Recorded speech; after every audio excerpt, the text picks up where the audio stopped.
कहते कहते हैं भय बिनु प्रीति न होई, यानी बिना भय के प्रेम नहीं हो सकता है। भारत आज तक अपने अच्छे वाले व्यक्तित्व को दिखाता आया है, लेकिन अब भारत ने अपने उस रूप को दिखलाया है जिसके बारे में शायद चीन ने कल्पना भी नहीं करी थी। भारत के साथ में अब भारत के बड़े उद्योगपति रतन टाटा भी खड़े हो गए हैं चीन के खिलाफ। वैसे आपको बता दें, रतन टाटा ने एक नया फैसला लिया है। इस फैसले के पहले भी वो एक ऐसा बड़ा फैसला ले चुके हैं जो सीधे सीधे चीन के खिलाफ है। अब दूसरे फैसले में रतन टाटा ने चीन की अच्छी खासी बैंड बजा दी है। वहीं दूसरी तरफ भारत ये बहुत अच्छे से समझ चुका है कि इस वक्त और आने वाले समय में अगर भारत का कोई दुश्मन है तो वह चीन है। चीन ही वह दुश्मन है जो हमेशा भारत के सामने खड़ा होगा। ऐसे में भारत की तैयारियां चीन को लेकर ही होनी चाहिए। जिस तरह से चीन रूस से S-400 और S-500 लेने के लिए उतारू है, साथ ही साथ वह खुद की कुछ ऐसी भी मिसाइल डिफेंस सिस्टम बना रहा है जो भारत के लिए खतरा पैदा कर सकता है, तो ऐसे में भारत को तैयार होने की जरूरत कहीं ज्यादा है। भारत ने पूरी दुनिया को हैरान करके सुपर हथियार का ऐलान कर दिया है। एक ऐसा हथियार जो हाइपरसोनिक मिसाइलों तक को रोक देगा। S-400 ही नहीं, S-500 के लिए भी चुनौती बना है। आखिर भारत ने ऐसा कौन सा हथियार सामने ला दिया है? इसके अलावे बहुत कुछ। आइए जानते हैं इन खबरों को विस्तार से। हमने आपको अपनी पहली खबर में बतलाया था कि किस तरह से टाटा ने एक नई चुनौती पैदा कर दी। स्मार्टफोन के कंपोनेंट्स के लिए अपने ही देश में कारखाने का, फैक्ट्रियों का उद्घाटन करके। वहीं अब भारत ने एक दूसरा बड़ा झटका दे दिया है चीन को, और भारत के रतन टाटा सीधे सीधे चीन से भिड़ने को तैयार हो गए हैं। आजकल हम सभी जानते हैं इलेक्ट्रिक वाहनों का चलन बहुत ही ज्यादा बढ़ रहा है। भारत ने 2018-19 के फाइनेंशियल ईयर में कम से कम 9,000 करोड़ की लिथियम बैटरी चीन से खरीदी थी। भारत लिथियम बैटरी को नहीं बनाता है, जो कि इलेक्ट्रिक वाहनों में बहुत ही ज्यादा इस्तेमाल होता है।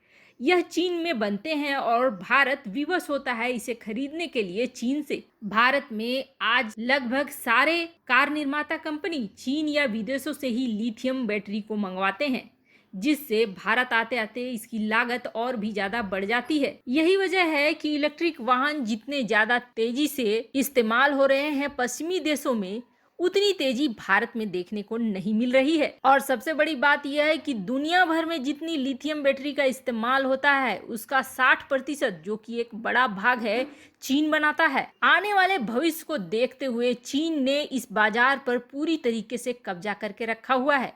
ईंधन जिस तरह से जरूरी है, वैसे ही एक समय आएगा जब इलेक्ट्रिक वाहनों की ही बोलबाला होगा। अब टाटा केमिकल्स ने मूड बना लिया है चीन के सामने खड़े होने के लिए, और आगे आकर इस कंपनी ने ऐलान कर दिया है कि वह लिथियम आयन बैटरी के लिए अब फैक्ट्रियां बनाएगी, कारखाने बनाएगी। आपको बता दें, यह प्लांट 10 गीगाबाइट का होगा, जो कि गुजरात में टाटा शुरू करने जा रहा है। और इस प्लांट पर टाटा ने मन बना लिया है 4,000 करोड़ रुपए निवेश करने का, और 126 एकड़ के जमीन के टुकड़े पर यह प्लांट स्थापित होगा, जो कि खरीदा जा चुका है। यानी कि कुल मिलाकर कहें तो पूरी तैयारी में है टाटा चीन को टक्कर देने के लिए। वहीं दूसरी तरफ भारत ने एक ऐसा ऐलान कर दिया है जिसे जानने के बाद आप चौंक जाओगे। भारत इस चीज को बहुत अच्छे से समझ गया है कि बिना डर के प्रेम नहीं होता है। जितना आप झुकते जाओगे उतना ही झुकाता जाएगा सामने वाला। ऐसे में भारत अब झुकने के मूड में नहीं है, बल्कि झुकाने और लड़ने के मूड में है। भारत ने एक ऐसे हथियार का ऐलान कर दिया है जो न सिर्फ मिसाइलों से बचाएगा, बल्कि उन्हें मारकर गिराएगा भी। यानी कि यह दो तरीके से काम करेगा। एक तरफ जहां यह बचाव के लिए काम करेगा, तो वहीं दूसरी तरफ यह विनाशक के रूप में काम करेगा। भारत ये बहुत अच्छे से समझ चुका है कि इस वक्त और आने वाले समय में अगर भारत का कोई दुश्मन है तो वह चीन है। चीन ही वह दुश्मन है जो हमेशा भारत के सामने खड़ा होगा। ऐसे में भारत की तैयारियां चीन को लेकर ही होनी चाहिए। जिस तरह से चीन रूस से S-400 और S-500 लेने के लिए उतारू है, साथ ही साथ वह खुद की कुछ ऐसी भी मिसाइल डिफेंस सिस्टम बना रहा है जो भारत के लिए खतरा पैदा कर सकता है, तो ऐसे में भारत को तैयार होने की जरूरत कहीं ज्यादा है। बात करें तो चीन की तरफ से डोंगफेंग सीरीज की सबसे खतरनाक हाइपरसोनिक मिसाइलों से खतरा भारत को जरूर है, क्योंकि हाइपरसोनिक मिसाइलों को रोक पाना मुश्किल होता है। जहां एक तरफ हाइपरसोनिक मिसाइलों से खतरा है तो वहीं दूसरी तरफ S-400 या S-500 अगर चीन इस्तेमाल करता है तो उससे रोक पाना भी बड़ा मुश्किल होगा।